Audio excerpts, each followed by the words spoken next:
കടലാക്രമണത്തിൽ ഇറാന്റെ security chief Ali ലാരിച്ചാനെയും Basij force commander Gholam Reza സുലൈമാനിയും കൊല്ലപ്പെട്ടതിനെ തുടർന്ന് ഇറാൻ യുഎഇക്ക് നേരെ ആക്രമണം ശക്തമാക്കിയിരിക്കുകയാണ്. ഇറാന്റെ മിസൈൽ ആക്രമണങ്ങൾക്കും ഡ്രോൺ ഭീഷണികൾക്കും യുഎഇ വ്യോമസേന ശക്തമായി മറുപടി നൽകുന്നുണ്ട്. അൽ മിൻഹാദ് എയർബേസിന് സമീപം ഇറാന്റെ മിസൈൽ പതിച്ചതായി ഓസ്ട്രേലിയൻ പ്രധാനമന്ത്രി ആന്റണി ആൽബനി സ്ഥിരീകരിച്ചു. ചൊവ്വാഴ്ച പുലർച്ചെ ഫുജൈറ ഓയിൽ ഇൻഡസ്ട്രി സോണിലുണ്ടായ ഡ്രോൺ ആക്രമണത്തെ തുടർന്ന് വലിയ തീപിടുത്തമുണ്ടായി.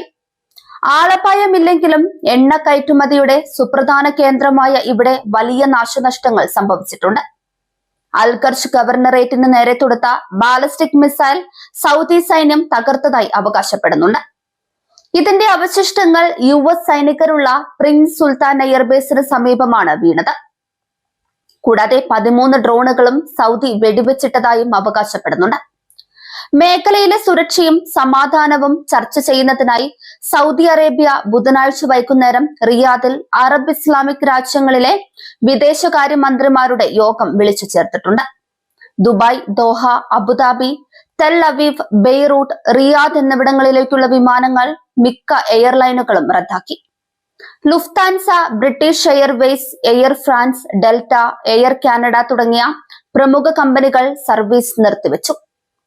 പരിമിതമായ രീതിയിൽ മാത്രമാണ് ഇപ്പോൾ സർവീസ് നടത്തുന്നത്. ഖത്തർ എയർവേസ് താൽക്കാലികമായി പ്രവർത്തനങ്ങൾ നിർത്തി.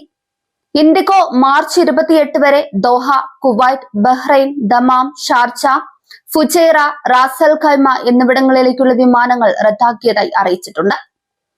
ആക്രമണങ്ങളുടെ പശ്ചാത്തലത്തിൽ ഖത്തറിൽ ഈ വർഷത്തെ പെരുന്നാൾ നമസ്കാരത്തിന് ഈദ്ഗാഹുകൾ ഉണ്ടാകില്ല.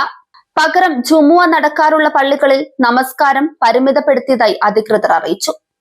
രാവിലെ 5:53 നമസ്കാര സമയം നിശ്ചയിച്ചിട്ടുള്ളത്.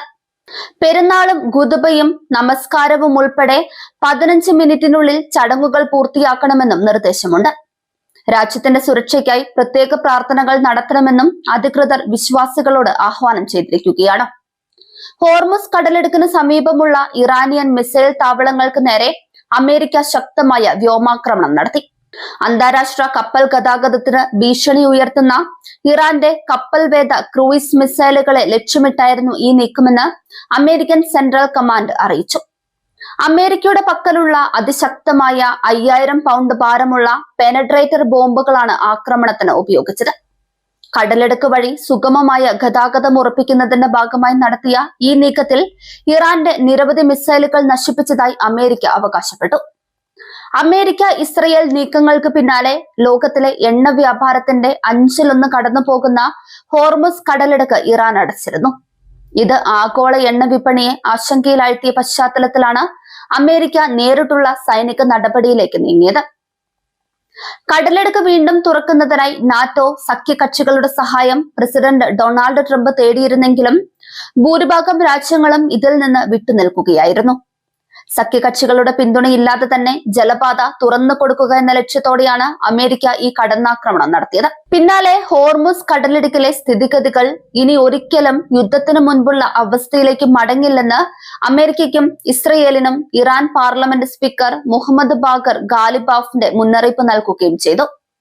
അമേരിക്ക, ഇസ്രയേൽ, ഇറാൻ എന്നിവർ ഉൾപ്പെടെ സൈനിക ഏറ്റുമുട്ടലുകളെ തുടർന്ന് മേഖലയിൽ സംഘർഷം അതീവ ഗുരുതരമായി തുടരുന്നതിനിടെയാണ് സ്പീക്കറുടെ ഈ പരാമർശം.